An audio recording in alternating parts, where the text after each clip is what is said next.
¿qué tal? Espero te encuentres bien. Quiero recordarte que Proyecto Lumen Gentium no es más que un medio de difusión de contenido cívico, cultural y religioso que busca coadyuvar al saneamiento del tejido social desde la perspectiva cristiana. Por lo tanto, no debe ni puede tomarse como imposición lo que se comente y o comparta en este video u otros que se generen para este canal. Basándonos en el artículo 6º y 7º de la Constitución Política de los Estados Unidos Mexicanos y en los tratados internacionales de los que los Estados Unidos Mexicanos es parte, iniciamos, esperando sea de tu agrado el contenido, no sin antes pedirte que antes de que emitas algún comentario en la caja de comentarios, escuches y observes bien este contenido audiovisual para que logres comprender la información que se te brinda. Dicho esto, comenzamos. Hola, espero te encuentres muy bien. En atención al tema anterior que hemos dialogado con nuestra queridísima Andrea Gassier, hoy toca un tema especial, tanatología. Vamos a hablar con la doctora Blanca Gil acerca de cómo prevenir la depresión, cómo prevenir que las personas se quiten la vida, entre muchos otros temas más. Pasamos a la entrevista, no sin antes decirte quién es la doctora Blanca Gil. La doctora Blanca Gil es especialista en suicidología.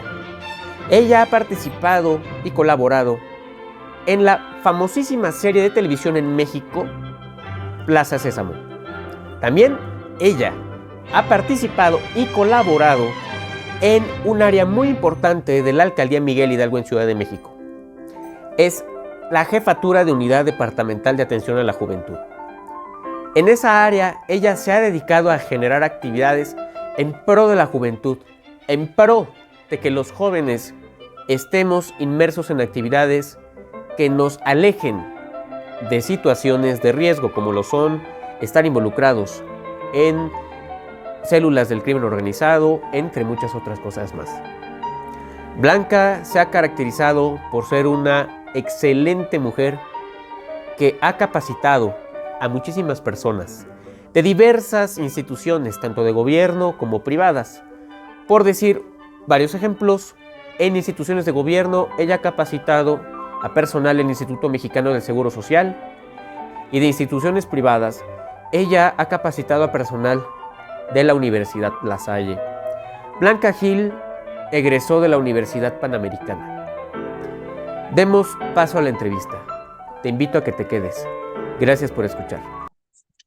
¿Cómo estás, Blanquita? Muy buenas noches. Ya tiene mucho tiempo que no nos veíamos. Me da muchísimo gusto tenerte aquí en mi canal, Proyecto Lumen Gentium. ¿Cómo has estado, Blanquita?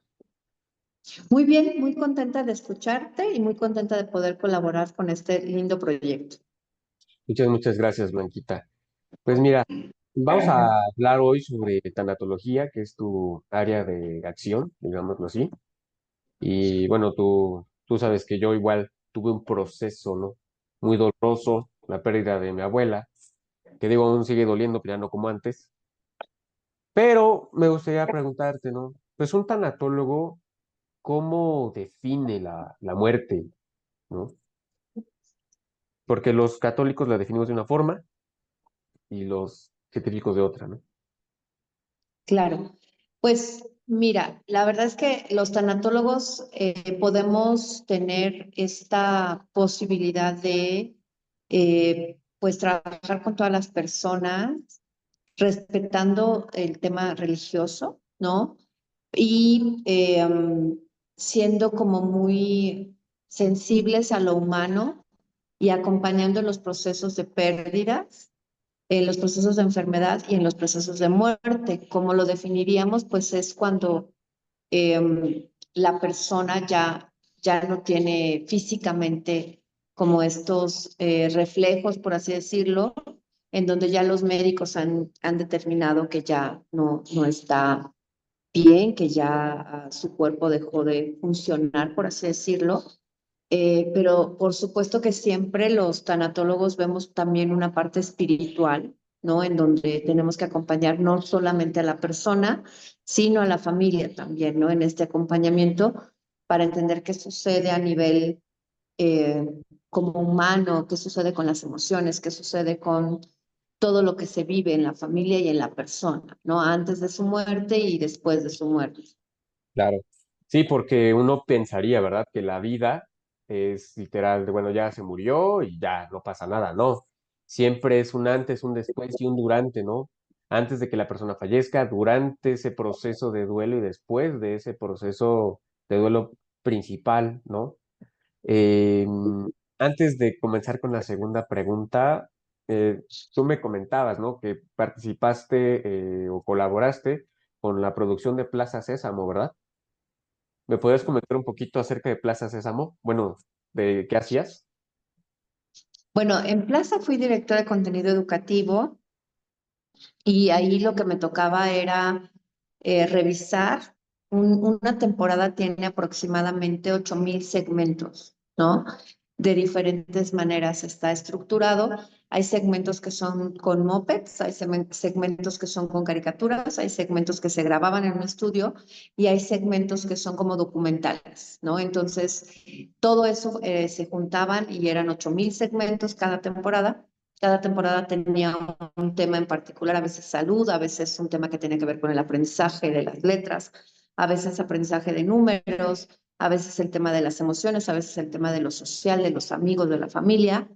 Y también, pues me tocaba organizar como seminarios educativos para los escritores con especialistas que pudieran ellos tener como información de qué temas podían abarcar a lo largo de toda esa temporada para que se escribieran guiones que después se grababan y después se editaban y después ya lo veíamos en la tele. Es mucho trabajo, es un trabajo de muchas personas, pero era revisar desde el qué temas se iba a elegir, qué contenidos se iba a elegir, cuáles eran de Estados Unidos y se iban a ocupar en español. Y también creo que lo más complejo a veces era que en Latinoamérica tenemos diferentes palabras para una misma cosa, ¿no? Entonces, a lo mejor para una fruta o para un utensilio de la casa se llama de una forma en México y otra forma en Chile y en Argentina y así. Entonces, esa parte como tropicalizar, también había que ser cuidadosos con el lenguaje. Y bueno, fue muy, muy lindo porque se trabajaron muchas temporadas con muchos contenidos y bueno, fue un gran aprendizaje poder revisar y entonces tenía que revisar lo que se escribía, lo que se traducía, lo que se grababa, lo que se editaba y también esta parte de estar en foro viendo que lo que se grabara fuera adecuado para los niños, la forma de enseñanza, ¿no? Y bueno, sí, de mucho detalle, como pues, que fuera muy cuidado en la parte educativa, esa era mi principal función, y siempre apoyar a los escritores o a los que estaban produciendo o haciendo gráficos, que las letras fueran acorde a las edades en donde estábamos trabajando, ¿no? Muy lindo. Oye, ¿y por qué se dejó de producir esa serie? Fíjate que yo la veía y me gustaba mucho. Sí. Pues mira, lo que pasó fue que Sesame Workshop, cuando yo estaba con ellos, estaba en 140 países. Ok. México era uno de esos 140 países y teníamos permanencia en países como África o como otros países, ¿no? Donde había mopeds educativos para ciertas problemáticas, ¿no? Lo que pasa es que, pues, mucho de la parte educativa se podía hacer de acuerdo a donativos, ¿no? En la venta de juguetes, en toda la parte de comercialización. Pero Estados Unidos empezó a tener una pérdida considerable de estos ingresos que eran de fundaciones y bueno, pues se decidió cambiar a otros países, a que se hiciera en otros países, pero para que fuera más económico. Pero bueno, no fue, o sea, no se fue lo mejor, por así decirlo. Y entonces se decidió que se editara segmentos muy viejos con nuevas cosas tecnológicas en la computadora, ¿no? Entonces se cuenta un segmento de hace muchos años, se actualizaba con colores, con sonidos, y entonces se presentaban otra vez y ya no era necesario hacer todo este trabajo que se venía haciendo, ¿no? Entonces ahorita están más en ese proceso de reedición, de reedición, perdón, y muchas de las veces también ya no graban tantas cosas como se grababan antes por lo caro, ¿no? Entonces ahora buscan cosas mucho más económicas. Por el tema de los donativos y el tema de estas instituciones que quieren apoyar proyectos educativos, ¿no? Claro. También me comentabas que llegaste a colaborar igual en Teletón, ¿verdad? Ujú. Ahí igual era por cuestión de tanatología o por otra cuestión. Bueno, en Teletón lo que yo hice fue atender a familias de niños con parálisis cerebral muy complejos, muy complicados, con mucha necesidad de apoyos por parte de las familias. Y también atendía a chicos que tenían distrofia, un tipo de distrofia en particular que a veces fallecían a los 17 años. Entonces sí, hacía un acompañamiento tanatológico y también brindaba este tema de acompañamiento emocional por la dificultad de la discapacidad, ¿no? También me tocaba visitar escuelas. En algunos casos, algunos chicos podían estar en escuela y entonces hacíamos esta inclusión en escuelas que fuera acorde a las necesidades de la familia, ¿no? De dónde vivían, qué escuela estaba pues con la posibilidad de atender a los chicos de la mejor manera, ¿no? Entonces ahí estuvimos trabajando, aperturamos Teletón hace ya más de 25 años y bueno, es un trabajo que es de mucho acompañamiento hacia las familias, ¿no? Sí, sí, porque bueno, Teletón, ¿no? El Teletón se dedica más que nada a esto de cáncer, más que nada, ¿no? Digo, tú sabes bien, ¿no? Digo, mi abuela desgraciadamente falleció de cáncer.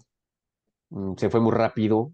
Los médicos le diagnosticaron el cáncer más o menos como en marzo. Julio falleció, más o menos unos 4 meses, si no mal recuerdo, ¿no?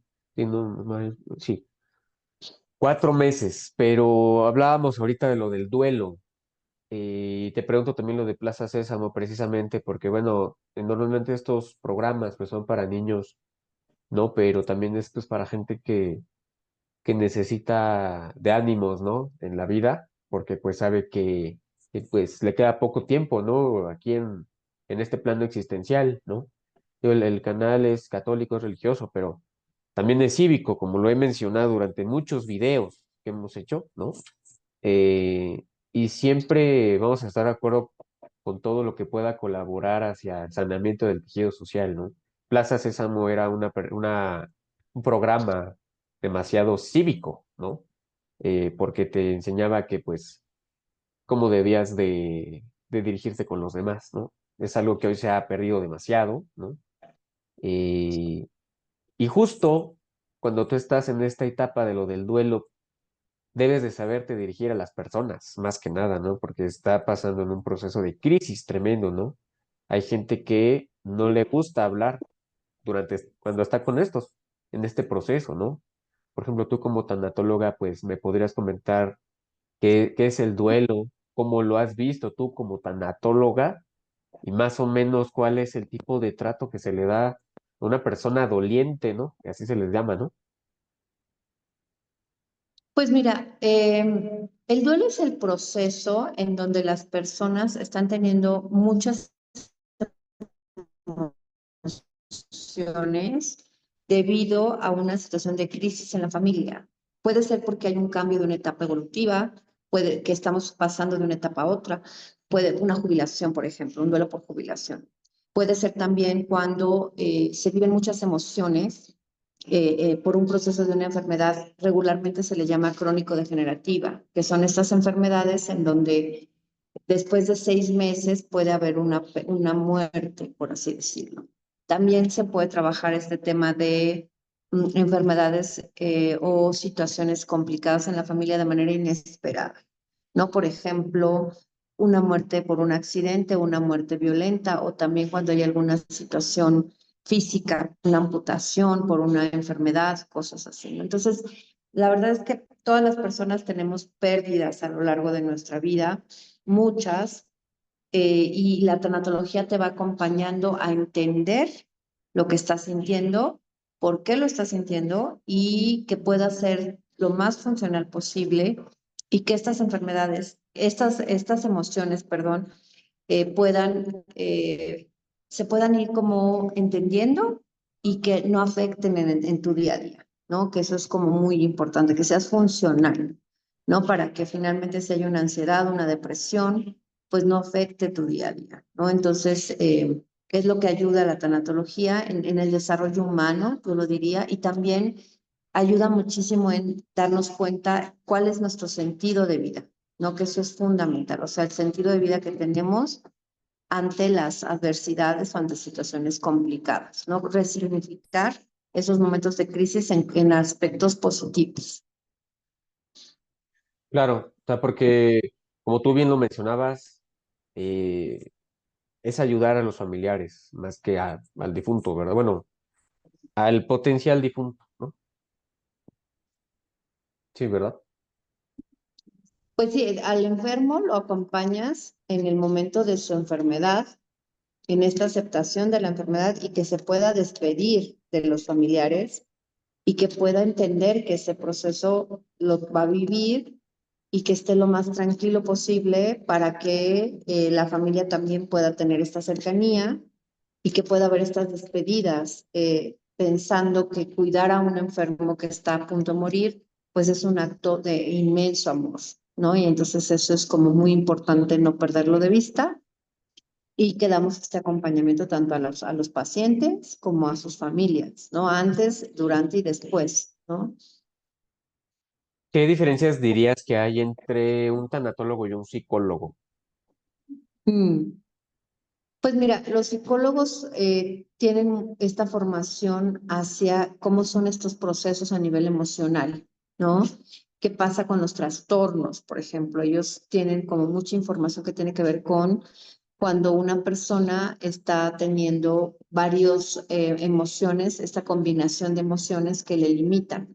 Te pongo un ejemplo. Si alguien va manejando y está muy agresivo o en el transporte público está muy agresivo, en el trabajo está agresivo, pues ahí se está empezando a formar un trastorno de ira, ¿no? Entonces, los psicólogos trabajan más en la parte orgánica, en la parte emocional, en la parte de el manejo de esos trastornos, ¿no? Tanto el diagnóstico como el que podamos entender qué está pasando para que esto no suceda en el día a día, ¿no? Y los tanatólogos lo que hacemos es, además de entender qué pasa a nivel físico también, qué pasa a nivel emocional, qué pasa a nivel espiritual, y sobre todo entender que estas pérdidas que está viviendo la persona y la familia, pues pueden generar un aprendizaje, que es esta resignificación del duelo, ¿no? Ser resilientes y que podemos formar estos aprendizajes hacia que la persona identifique cosas positivas también de la persona que ya no está, de la persona que falleció, y que puede identificar aprendizajes, ¿no? Para mejorar en el sentido de vida, ¿no? Entonces, trabajamos también esa parte espiritual que creo que es muy importante y que ayuda a las personas en el desarrollo humano.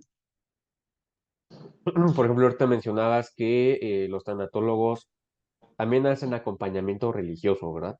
En el sentido de cuestión espiritual. Por poner un ejemplo, ¿cómo un tanatólogo podría colaborar con un sacerdote, entendiendo pues que este canal es católico? Es que es muy común que así como piden el apoyo espiritual, también piden el apoyo tanatológico las familias, ¿no? Entonces, esto está bien, esto es bueno. Entonces, cuando se da este acompañamiento, pues ayudas mucho más tanto a la persona que está enferma como a su familia a que pueda estar lo más tranquilo posible, lo que pueda estar, expresar, porque a veces lo que más daña a una familia, a una pareja, a un grupo de trabajo es lo que no se puede decir. Entonces, muchas de las veces el sacerdote va a hacer toda una reflexión en cuanto al tema espiritual, ¿no? Al tema humano también. Y el tanatólogo también va a ayudar a que podamos dialogar de una mejor manera, a que podamos despedirnos, a que podamos decir qué nos gustó, qué no nos gustó de esa convivencia con esa persona, ¿no? Y que podamos favorecer los procesos para que la gente, pues, este enojo, que esta etapa de enojo que se dan en los duelos sea lo más, por así decirlo, corta posible, ¿no? Que esta etapa de tristeza no cambia a ser depresión o no cambia a ser desesperanza, que ahí ya puede tener complicaciones más fuertes, por así decirlo, ¿no? En torno a esto, pues, ¿cuáles serían las etapas del duelo? ¿No? O sea, por decir, no está la negación, todo eso, pero no sé si nos las podrías detallar para que, pues, que claro que no está mal, ¿no? Sentir ese tipo de emociones, ¿no? Mm. Pues mira, depende mucho de los autores, ¿no? Hay autores que nos hablan de etapas que tienen que ver con una etapa de shock o una etapa de evasión, ¿no? Que es una etapa como inicial. También le pueden llamar, perdón, una etapa de negación, ¿no? Entonces, dependerá del autor, de los autores que manejemos, es el nombre que luego les dan a las etapas. Puede haber una etapa de mucho enojo, de mucha tristeza, de mucha ansiedad, de búsqueda de respuestas, ¿no? Y hay autores que hablan de una etapa de aceptación, ¿no? Entonces, por ejemplo, la etapa de evasión o que le llaman a veces de shock o de negación es cuando te dan un diagnóstico o te dicen que acaba de morir tu familiar y nuestro cerebro es como muy noble. Entonces, a veces nuestro cerebro lo que hace es como generar estos mecanismos de defensa en donde es, no, no está pasando, vamos a hacer como si no pasara nada, ¿no? Entonces es una etapa que a veces puede durar poquito tiempo y es como un mecanismo de defensa en donde nos protegemos para no tener contacto con las emociones de enojo, de tristeza, ¿no? De frustración. Entonces, muchas veces esos autores hablan de esta primera etapa como tal. Las etapas no es que tengan un orden, las personas pueden ir viviendo diferentes momentos en el día o en los meses. Es como una gran montaña rusa, ¿no? Después es muy común que pueda haber una etapa de mucho enojo, porque hay mucha frustración, porque las cosas no están saliendo como nosotros queremos, o porque si es un caso de una enfermedad, estamos cuidando muchos días y en lugar de obtener esta mejoría o esta salud o este bienestar, pues no hay un deterioro, ¿no? Entonces hay mucho cansancio y entonces eso genera también mucha frustración y mucho enojo, ¿no? Y la etapa de tristeza, pues bueno, es porque muchas de las veces miramos que lo que está pasando no nos gusta o que la persona está perdiendo estas capacidades que antes tenía, a lo mejor ya no está hablando, a lo mejor ya no tiene esta movilidad que antes podía tener. Y entonces ahí vemos ese deterioro que nos frustra o nos pone muy tristes, ¿no? Entonces, aquí en la tristeza voy a hacer como algo, comentar algo muy importante. La tristeza generalmente es por tiempo corto eh, y puede haber llanto, pero cuando pasamos a ya síntomas físicos en donde ya no estamos comiendo, ya no estamos durmiendo, y o estamos durmiendo mucho o estamos comiendo mucho, cuando ya hay síntomas más específicos y más físicos, ahí podemos empezar a tener un proceso de depresión, ¿no? Y si esa depresión dura mucho tiempo, se complica, podemos llegar a un proceso de desesperanza. Y entonces la persona en ese punto se siente muy rebasada, ¿no? Y entonces siente que lo que está viviendo y sintiendo ya no es lo mejor y a veces puede tener ideas de querer ya no estar y ideas complicadas, ¿no? Entonces, en la tristeza o en la depresión, pues vamos a tener muchos aspectos que tenemos que cuidar, igual en todas las etapas. Tenemos que cuidar mucho nuestra alimentación, tenemos que cuidar mucho nuestra higiene, tenemos que cuidar mucho esta parte de estar ocupados en la medida de lo posible, ¿no? Porque a veces hacemos tanto énfasis en estas emociones negativas que dejamos de mirar cosas positivas, ¿no?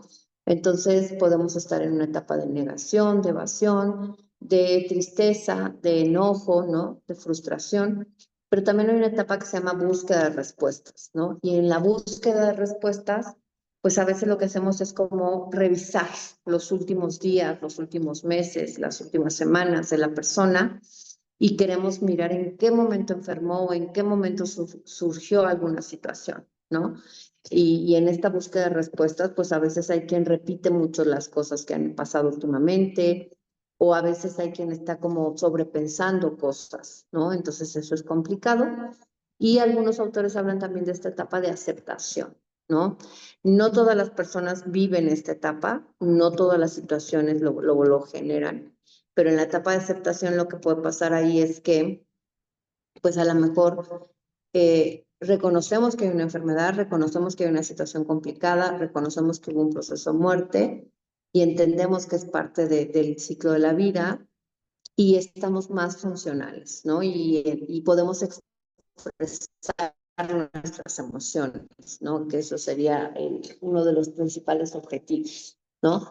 Pero bueno, entonces las etapas van a estar así. Y hay algo muy importante. En la tanatología y en el duelo hay algo que le llamamos la depresión de aniversario, ¿no? La depresión de aniversario es si la persona falleció un lunes o un martes, un 3 o un 4, cada lunes o cada 3 o 4 del mes, yo voy a sentirme muy triste, ¿no? Cuando es algo muy reciente.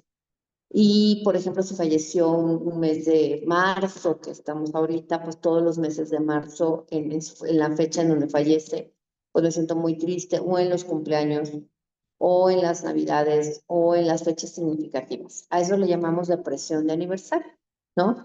Entonces, dependerá la etapa en la que estemos, cómo vamos viviendo las emociones. En la depresión de aniversario, avanzamos en el duelo y llega una fecha o una situación significativa y nos regresamos. Y así vamos, ¿no? Pero acá hay que entender algo muy importante. El objetivo principal de las crisis es aprender y madurar, ¿no? Entonces, tenemos que transcurrir y tiene que doler porque hubo mucho cariño. Y fue una persona muy importante para nosotros. Entonces, cuando entendemos todo ese gran rompecabezas, vamos a ir mejorando. Claro, por ejemplo, preguntarte, ¿no? Hay gente que, y me sigue pasando, por ejemplo, ¿no? Que hay veces que me pregunto, ¿no? ¿Realmente habré sido bueno, ¿no? Con esa persona, ¿no? ¿Realmente no habré fallado, ¿no? Porque normalmente, pues en el hecho de muerte, ¿no? Pues trata uno de sincerarse, pero para que la persona se vaya en paz. Y esta a su vez contigo para que tú no te quedes, pues triste o enojado, ¿no? ¿Qué hacer, no? Porque luego hay gente que sí se queda así como de, ay, es que con ese remordimiento de conciencia, ¿no? Que eso de repente va a llevar a la depresión a una persona. ¿Cómo podemos evitar ese tipo de depresión? Y en sí la depresión, porque al final de cuentas, como una vez me lo dijo una persona de manera muy chistosa, ¿no? Pues el difunto pues ya se fue, tú aquí estás y pues al final de cuentas no se trata de que tú lo acompañes, ¿verdad? Sino que vivas bien tu vida, ¿no? Pues, ¿cómo actuar en eso, ¿no? En ese sentido, porque pues hay veces que es hasta injusto para uno mismo el estar así, ¿no? Sí, bueno, acá ayuda muchísimo, depende de lo que a ti te guste. O sea, si a ti te gusta escribir y si haces una carta, eso te va a ayudar muchísimo. O si escribes todos los días un poco, también te va a ayudar, ¿no? Yo, por ejemplo, con los pacientes ahora les digo, bueno, a lo mejor no te gusta escribir, pero puedes hacer mensajes de audio, ¿no? Entonces, haz un mensaje de audio en una nota de voz y bórralos después, ¿no? Y así vas sacando estas emociones porque luego vamos acumulando las emociones y eso no es bueno. Hay quien le gusta leer, entonces hay muchos libros que podemos leer y que nos van a servir. Hay quien le gusta de repente ver una película y ver qué puede aprender de esas películas, también nos va a servir mucho.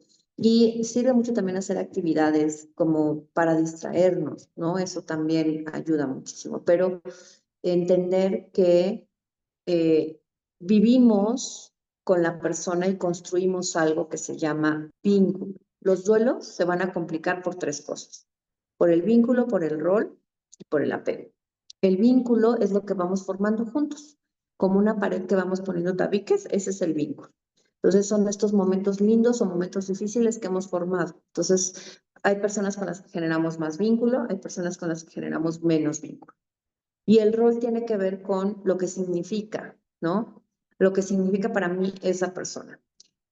Voy a poner este ejemplo, si me lo permites. Si es una persona que a lo mejor fue mi abuelita, pero también fue mi mamá postiza en algunos momentos y también fue mi amiga, pues entonces no se murió una persona. Para ti representa como si se hubieran muerto tres. Y por eso duele tanto. ¿Sí me explico? Cuando entendemos esto del rol que significaba para nosotros, eso nos da como mucha tranquilidad porque decimos, con razón me duele tanto, porque extraño a la abuelita, extraño a la mamá postiza y extraño a la amiga, ¿no? Y entonces entendemos la emoción, lo exacerbado de la emoción, entendemos el por qué me está doliendo tanto, por qué me impacta tanto. ¿no?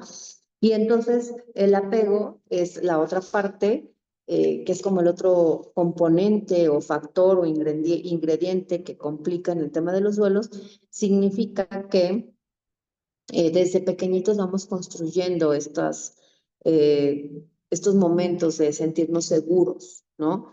Y el apego, hay un apego sano que es la convivencia, el tema social te genera sentirte seguro con el otro. A veces, si solamente tenemos pocos momentos de sociabilizar con otras personas, pues a veces generamos apegos que no son tan sanos, ¿no? Entonces, cuando una persona fallece, nos sentimos vulnerables y nos sentimos frágiles y por eso se complica mucho el duelo. Entonces, cuando entendemos estos tres puntos, creo que eso es fundamental, ¿no? Porque yo pongo estos ejemplos, ¿no? Es como si tuviéramos dos paredes. En una pared poner todo lo positivo y en otra pared todo lo negativo de lo que se vivió o de lo que estoy sintiendo. O sea, a lo mejor en una pared vamos a poner el cariño, el amor, las enseñanzas, las vivencias, todo lo que se vivió en muchos años. Y en la otra pared, pues el dolor, el duelo, la frustración, la tristeza. Hay personas que solamente miran todos los días esa pared con aspectos negativos, ¿no? Y no ven lo positivo. Entonces, eso pues obviamente es muy desgastante, ¿no? Entonces, resignificar el duelo es esta persona que era muy importante para mí, me enseñó muchas cosas y me dejó muchos aprendizajes y mucho amor, ¿no? Yo lo digo con niños, adolescentes, adultos mayores, la muerte no se va a llevar el amor permanece en nosotros, se queda en nuestro corazón y en nuestros pensamientos, ¿no? Entonces eso es maravilloso. Cuando a los niños les dices dónde colocar la emoción, les das mucha tranquilidad, disminuye la ansiedad y pueden sentirse mucho más tranquilos, ¿no? Entonces, eso sirve mucho. Sí, también igual como comentamos, ¿no? En cuestión, cuando fallece un familiar, los católicos, ¿no? Se supone que nosotros no deberíamos de ver con estigma la muerte, ¿no? Ya trascendió la persona, ¿no? Ya fue a otro lugar, ¿no? Que, bueno, nosotros lo conocemos como paraíso, ¿no? Y no tendríamos por qué sentirnos tristes, ¿no? Al contrario, ¿no? Ya está viendo el rostro de Dios, ¿no? Digo, para quienes somos cristianos católicos, ¿no? Para quienes son de otro tipo de religión, pues a lo mejor pues, trascendió de otra manera, ¿no? Pero para nosotros los cristianos católicos así es, ¿no?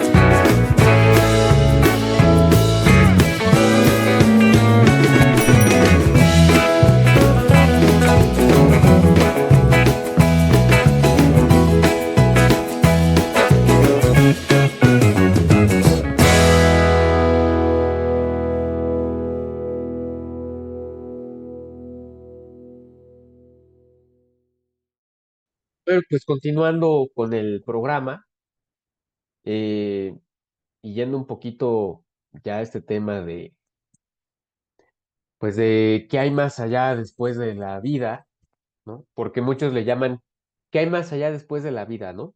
O sea, porque no mueres, ¿no? ¿Qué hay más allá después de esta vida, ¿no?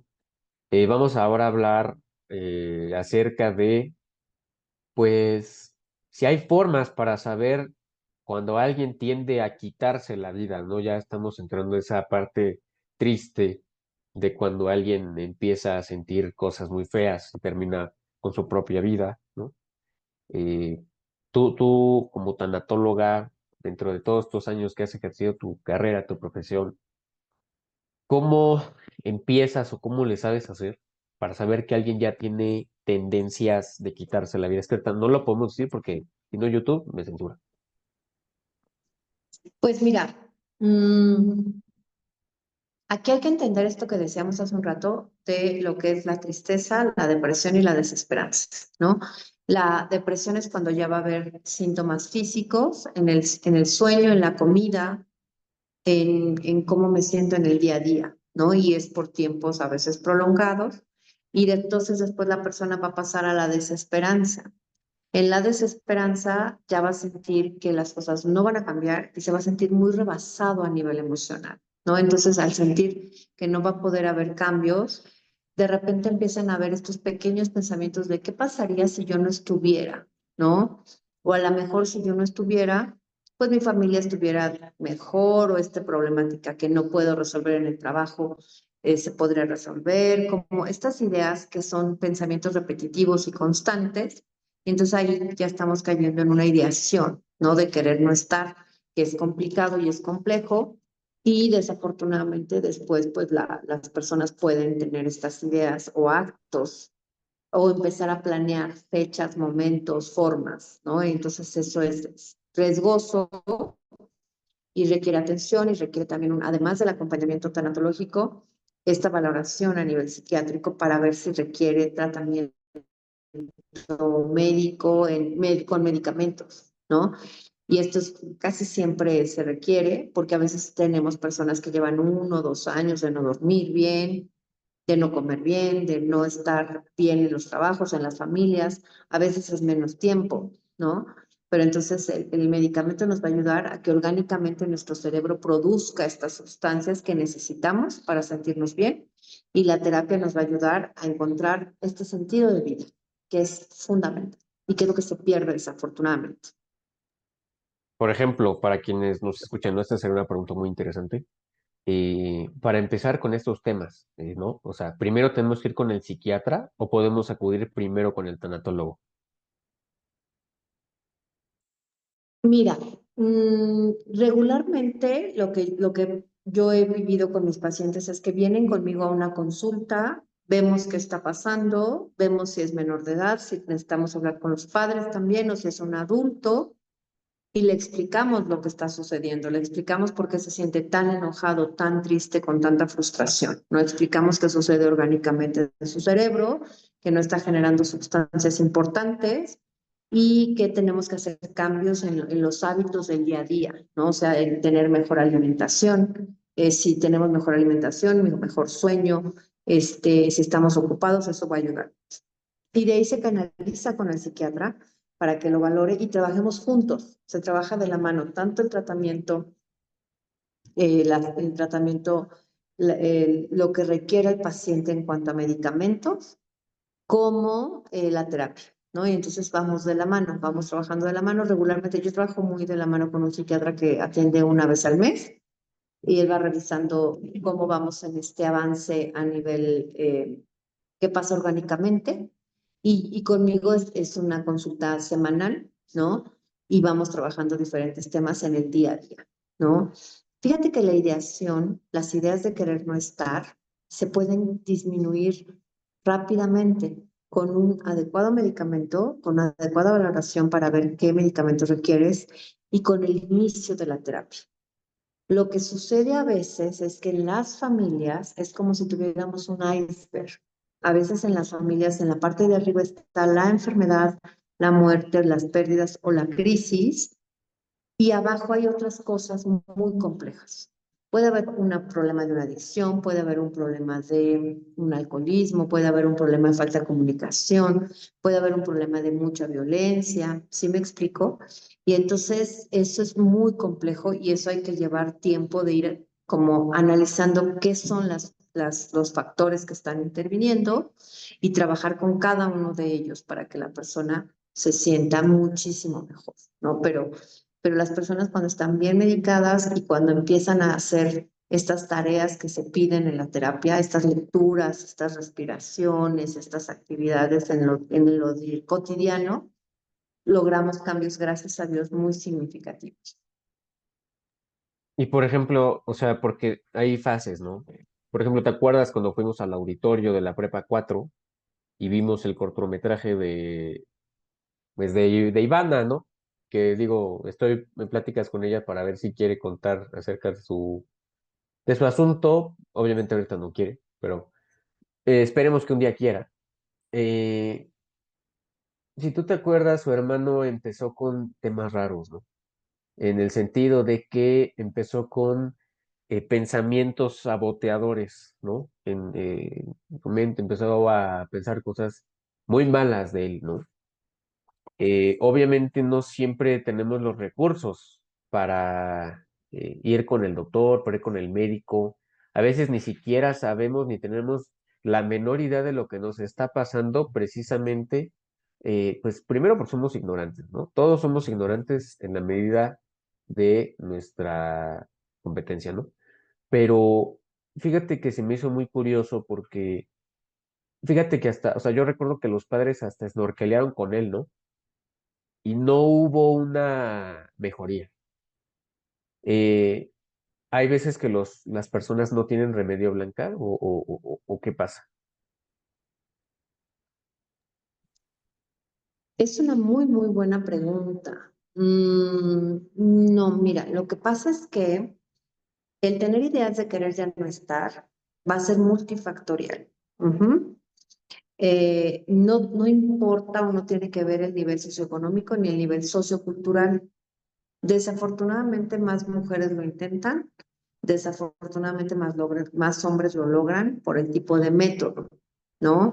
Las mujeres ocupan métodos mucho más ligeros que permiten el rescate y los hombres ocupan métodos mucho más violentos que hacen que a veces no pueda haber un rescate, ¿no? Sin embargo, lo que sucede es que en esta desesperanza se pierde este sentido de vida, el disfrutar cosas, el disfrutar cosas que te gusten simples, no sé, un amanecer, estar con tus amigos, jugar con una mascota, hacer una fiesta, ir al trabajo, cosas así que ya vas perdiendo esa capacidad y entonces se vuelve como muy rutinario. En el caso de este chico que vimos en ese documental, pues influyó mucho también la pandemia en el encierro, como a todos nos influyó, que ese encierro generó que nuestras emociones tuvieran un desajuste importantísimo, ¿no? Porque estuvimos 3 años en un proceso diferente de vida que fue muy difícil y que además muchos con pérdidas, ¿no? Entonces, por eso es muy importante que la gente disfrute lo que hace en el día a día, porque eso te va a ayudar mucho y se dé este clic con este sentido de vida, ¿no? Se dé este acompañamiento en disfrutar lo que hacemos y cómo lo vivimos, ¿no? Y sí, podemos encontrar familias en donde a lo mejor hay buen nivel socioeconómico, donde a lo mejor los hijos están en una escuela que donde los tratan bien, con amigos, con paseos, con viajes, pero al final a veces falta esa parte de miradas, de conversaciones, de esta parte divertida, ¿no? Y podemos encontrar familias a lo mejor con muchas carencias o con muchas situaciones difíciles o situaciones de violencia, pero a lo mejor eso está rebasado en la persona y va a impactar en cómo se siente, ¿no? Entonces aquí hay algo que se llama ser resilientes. Y ser resiliente significa, aunque tengamos una situación de crisis, una situación difícil, una situación complicada, transformarla en aprendizaje, ¿no? Y generar, hay algo que llamamos ganancia de las pérdidas o ganancia secundaria, ¿no? O sea, aunque estamos viviendo situaciones muy complicadas, buscar estos aprendizajes que nos hagan sentir bien. Algo que sirve mucho, por ejemplo, para los jóvenes es el voluntariado, ¿no? Estas misiones o estas actividades que luego podemos hacer en comunidades va a ser muy útil, porque eso va a generar que valoremos lo que tenemos en casa y valorarnos a nosotros como personas, ¿no? Entonces hay muchas cosas que se pueden hacer. Sí, por ejemplo, esto que acabas de platicar de las misiones, ¿no?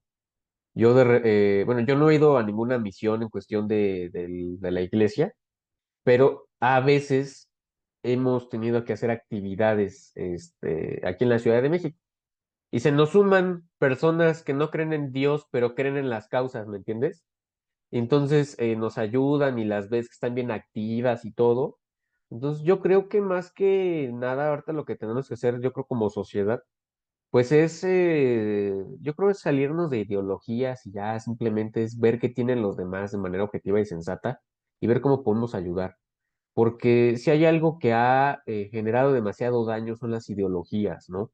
Mira, por ejemplo, a los niños, hubo un caso hace unas semanas de una chica Jocelyn en Estados Unidos, no sé si te enteraste, que desgraciadamente se quitó la vida, era una niña, si no me recuerdo, de 13 años, que porque iban a deportar a su familia y ella se iba a quedar sola, ¿no?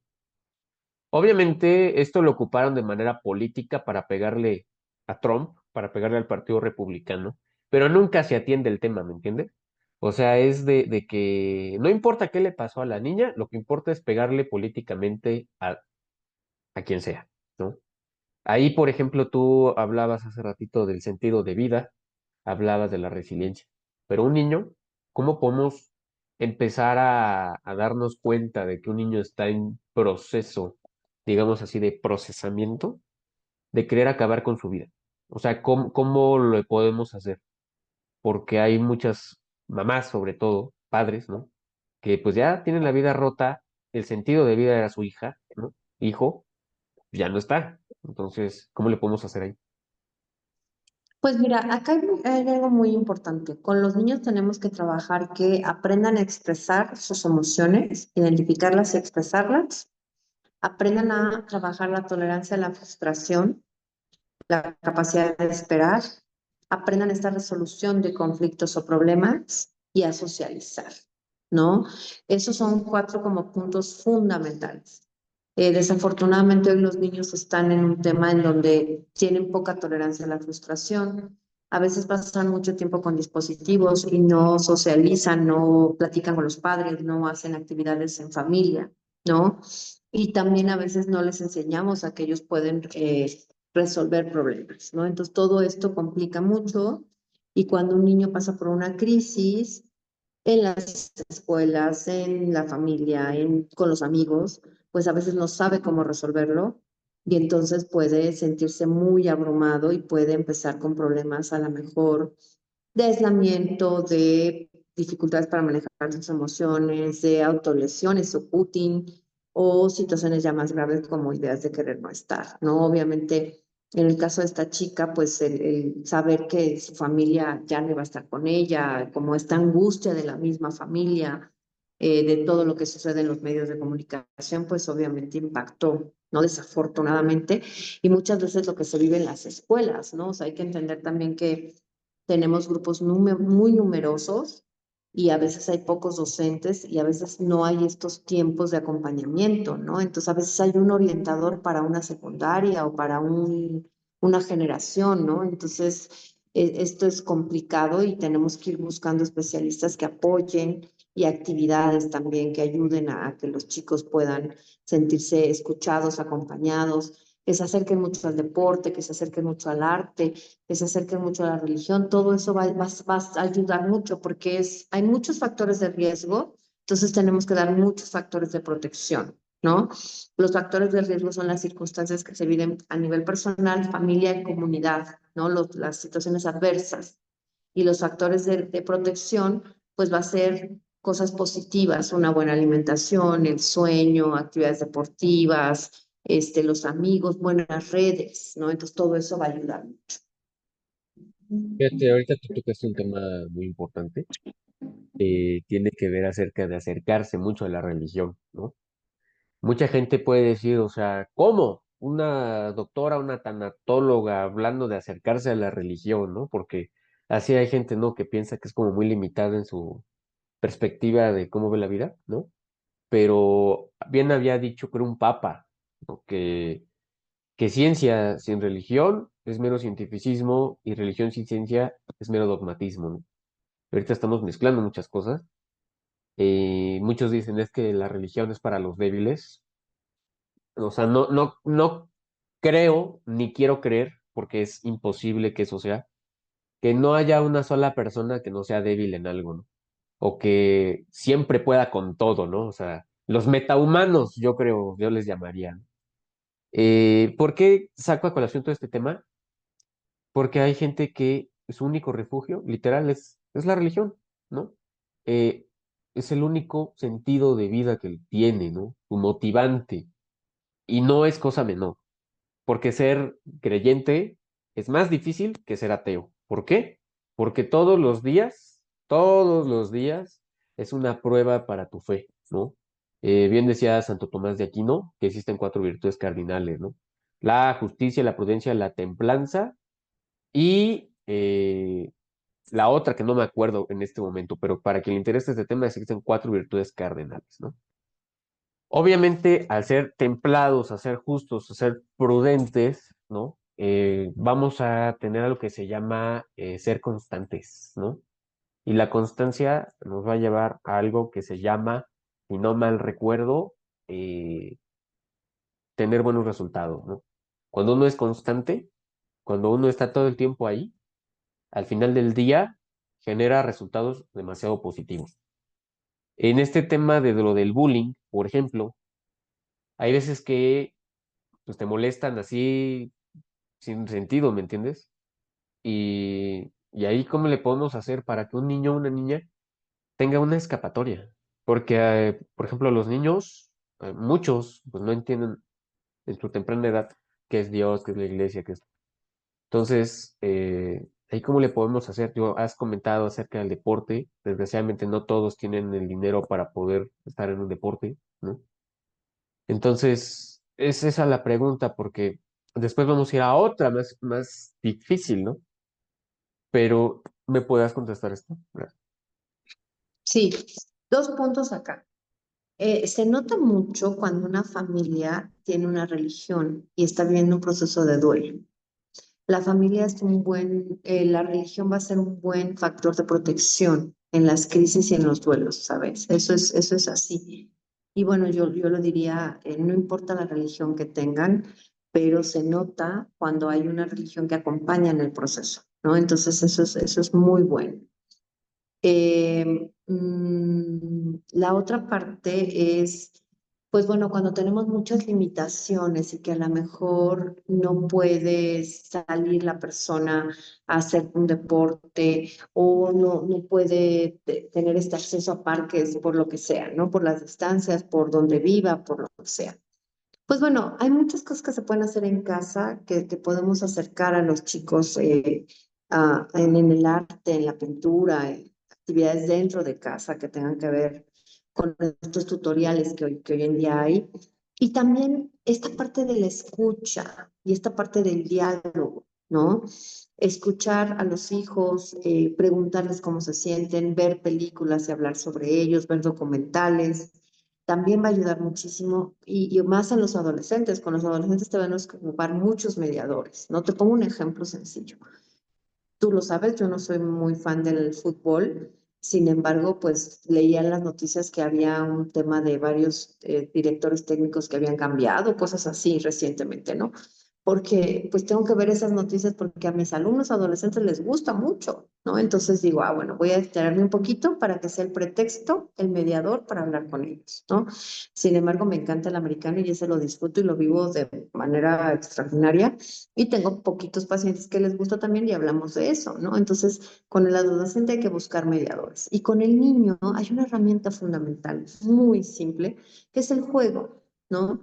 Con las niñas, con los niños jugamos juegos de mesa, memorama, lotería, dominó. Vamos dando reglas, vamos dando turnos, vamos dando esta convivencia, vamos dando este vínculo. Y eso sirve mucho.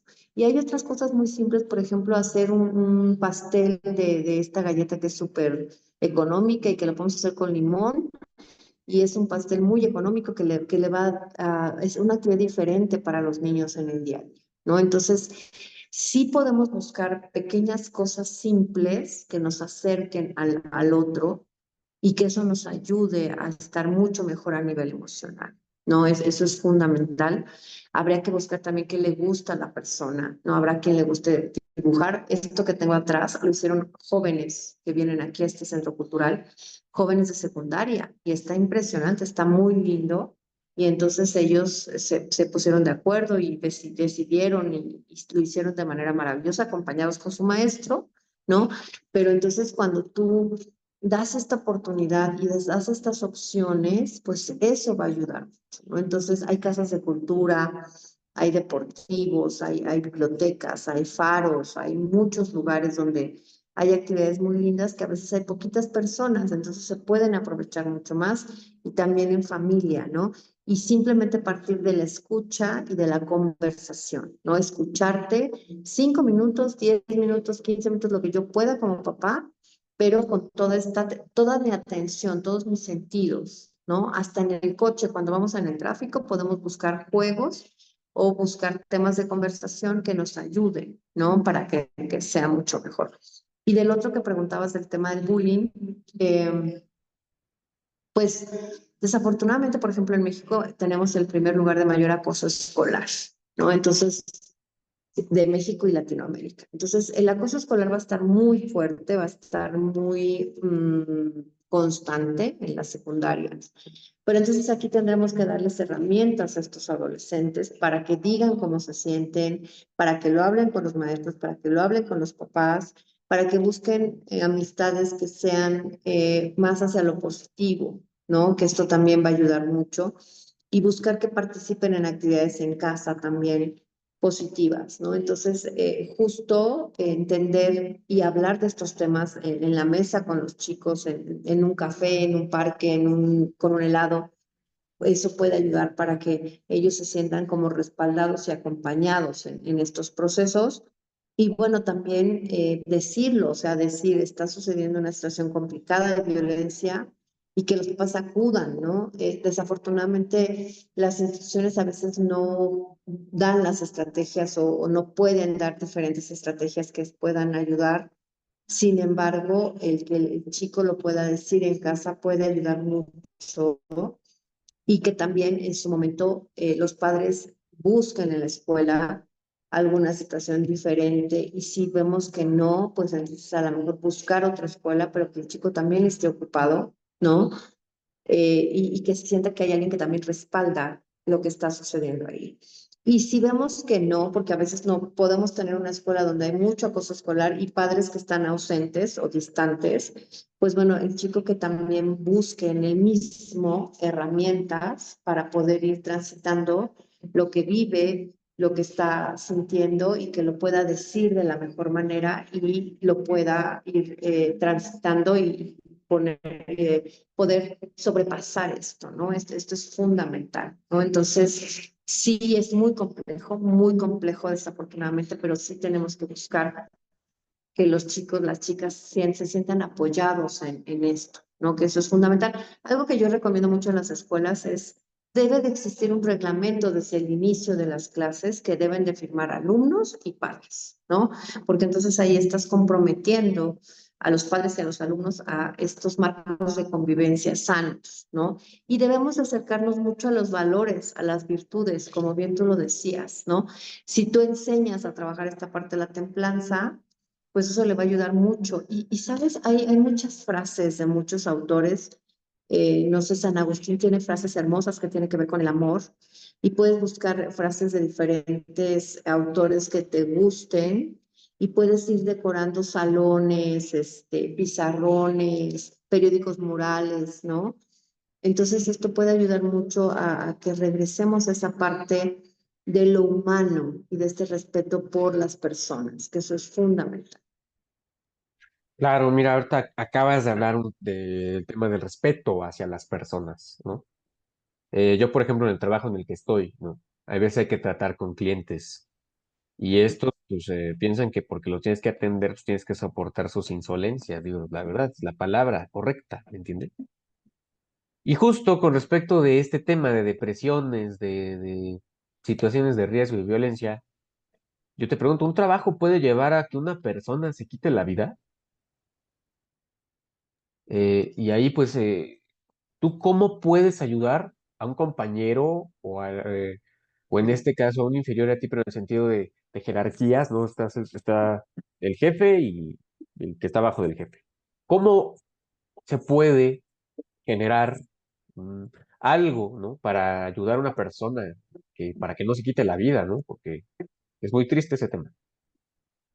Bueno, tenemos que entender algo. En adolescentes entre 15 y 25 años, los adolescentes van a fallecer por tres causas. Por que tienen, van manejando y van mandando mensajes por problemas que tienen que ver con manejar y consumo de sustancias y por suicidio. Bueno, porque quieren quitarse la vida, ¿no? Perdón. Esas son las tres principales causas en adolescentes. Y en adultos, lo que más sucede es problemas familiares y problemas laborales, ¿no? Esto es eso de pareja también, ¿no? Esos son como los principales factores. Entonces, con los adultos, tenemos que mirar cuántas horas estamos en el trabajo, cuánto hacemos el trabajo a la casa, cómo es nuestro tipo de trabajo. Todos los trabajos que tengan mucho contacto con personas pueden generar algo que se llama agotamiento crónico o burnout, en donde estás quemado y estás muy cansado, ¿no? Entonces, si en el trabajo hay muchas presiones por cumplir metas, por cumplir fechas, tiempos, ganancias, etcétera, pues bueno, eso es complicado, ¿no? Mucha cantidad de personas que tienes que atender, pues eso es complejo. Y entonces acá también tendríamos que buscar ciertos momentos en donde a lo mejor, pues en la mañana te vas a tener que levantarte un poco más temprano o en la noche un poco, dormirte un poco más tarde y caminar o ir al gimnasio o ponerte a hacer alguna actividad en casa que te sirva, que te dé como este respiro, ¿no? Y en las empresas, pues algo que ocupamos y que ayuda mucho, pues son estas relaciones humanas positivas, ¿no? O sea, en los compañeros, pero a veces sucede que el trabajo es muy demandante y el trabajo en equipo no existe, o el trabajo con colaboradores es muy agresivo, es muy violento, de mucho acoso, mucho moving, muchas situaciones difíciles, ¿no? Entonces, ahí va a ser complicado. Entonces, las personas tienen que mirar y ver y decir cómo me siento, cómo me está haciendo sentir este trabajo y qué puedo hacer para sentirme mejor, ¿no? Acercarme más a la familia, acercarme más a los hijos, acercarme más a los amigos, acercarme más al arte, al deporte, esta parte de la iglesia, lo que podamos ir haciendo, ¿no? Para que esto ayude mucho, ¿no? Pero entonces ir buscando que la persona se sienta mejor y hablarlo. En tanatología hay algo que se llama la conspiración del silencio, que es cuando todos sabemos que algo pasa, pero nadie dice nada. Y entonces cuando tú le dices a un compañero de trabajo, a lo mejor, oye, yo estoy viendo que estás como muy cansado o que estás teniendo muchos errores frecuentes, dime cómo te ayudo, dime si estás bien, aquí estoy para escuchar. El primer punto sería, aquí estoy para escuchar, ¿no? Y eso va a ayudar mucho para que se sienta que no todo es trabajo, trabajo, trabajo, trabajo, sino que también hay personas o momentos que te pueden escuchar y te pueden dar alguna recomendación, ¿no? Que esto sirve mucho. Claro, porque a veces pasa, ¿no? Que desgraciadamente ni siquiera los propios compañeros son de ayuda. Entonces está el cliente, ¿no? Hostil, luego el ambiente laboral hostil, pues son al final de cuentas factores demasiado pesados como para que alguien tome una determinación demasiado brutal en contra de su propia vida, ¿no? Bueno, pues con respecto del programa, no sé si quieras agregar un mensaje final hacia, sobre todo hacia los jóvenes, por favor. Pues mira, agradecerte muchísimo la invitación. Muchas gracias a todas las personas que ven estos momentos de diálogo y de poder aprender cosas.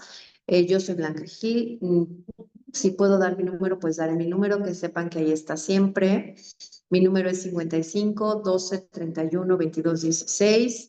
Estoy a sus órdenes, que no se sientan solos, que tenemos que aprender a trabajar nuestras emociones. Es difícil porque a veces no, a nuestros padres no les enseñaron cómo hacerlo, pero bueno, hay muchas formas. Acérquense a situaciones positivas que los hagan sentir bien, cercanos, que los hagan crecer como personas, ¿no? Entonces, que no se sientan solos, que hay muchas herramientas. Muchas gracias a ti, Alejandro, por estas iniciativas que van a ayudar mucho y que estamos a tus órdenes y muchas gracias. Muchas gracias a ti, Blanquita. A ver si luego podemos hablar sobre el bullying, ¿no? es un tema poco hablado, muy normalizado y muy poco atendido también, ¿no? Te agradezco que hayas asistido, que me hayas tomado la palabra y muchísimas en verdad, gracias por todo. Gracias, hasta luego, que estén muy bien.